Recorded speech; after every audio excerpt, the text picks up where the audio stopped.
Hi everyone, welcome back to another tutorial from Wake&Tech. Today in this video, we will be learning how to log into your National Bank credit card account.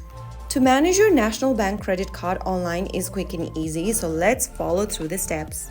First of all, open up a web browser on your device and in the URL box at the bottom or at the top, go ahead and type down nbc.ca and search. This is the official website of the National Bank of Canada. At the top right corner, click on the little lock icon and then select whether you are trying to log into business or personal account. On the next page, you'll need to type down your email ID and password. Make sure to write the correct credential in the respective text boxes. After typing in your credential, click on the sign in button, and once you're logged in using your correct credentials, you can view your credit card balance, transactions, rewards, and payment methods. So that's how you can easily access your credit card account. All you need to do is to log in using your credentials and then you will be good to go. If you found the video helpful, don't forget to like, share, and subscribe to the channel.